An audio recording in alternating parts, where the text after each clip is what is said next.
Hello from Bear River. Today is April 14th, 2021. The flow is 75 cubic feet per second.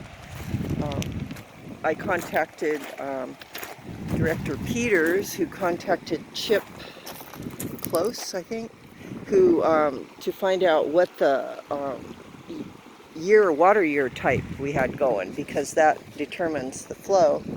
And he said for this particular area, it's ops normal, because I think it's because the directors declared surplus water.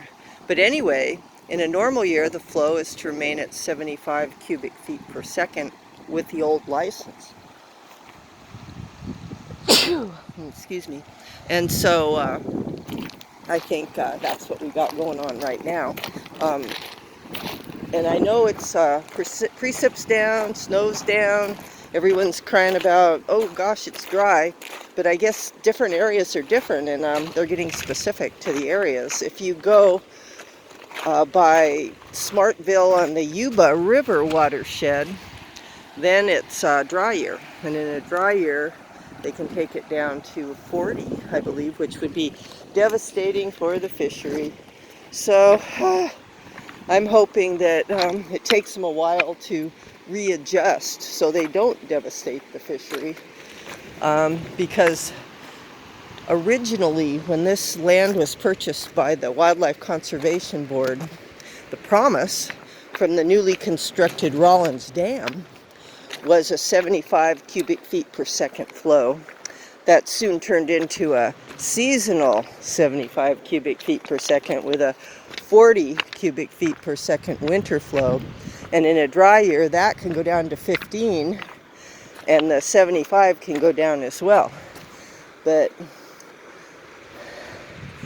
we don't want to destroy this fishery. I don't think anybody does. And I think the new board is better than the old board, and they might actually care about the fishery in the river. Here's hoping. So hopefully it'll stay for 75 during this important winter period. I mean spring spawning period for the trout. And I have been reading the final environmental impact statement, like I said, and determining the times when the flow needs to be a certain way. And another thing that I learned was that during frog spawning and yellow-legged frog season, which was May through August, they want stable flows. The up and down is a no-no.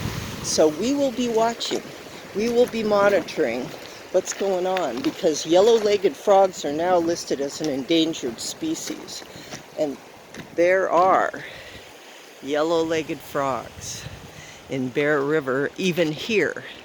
And I think this right here is probably prime habitat for said yellow-legged frog. And I will have my eyes out for little yellow-leggeds. I've seen other frogs, Pacific tree frogs specifically. Well, there goes a frog now. There was a frog in that pool.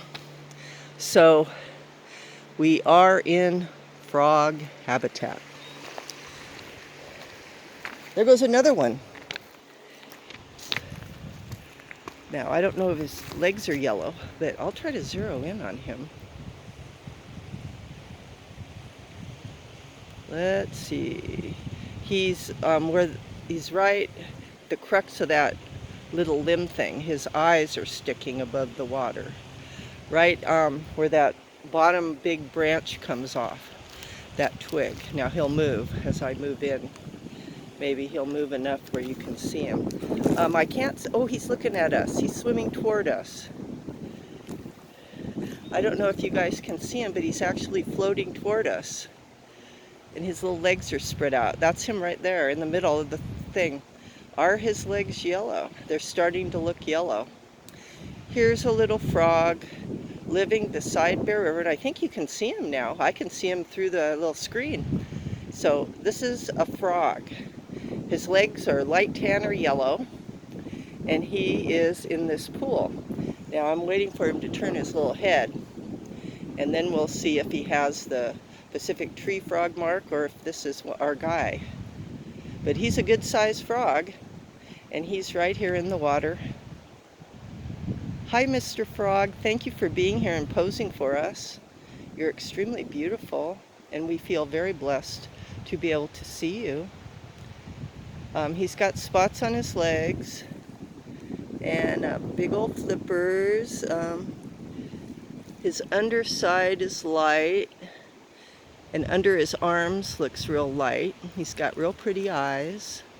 And oh my God, he's just so, let's see, make sure I got him.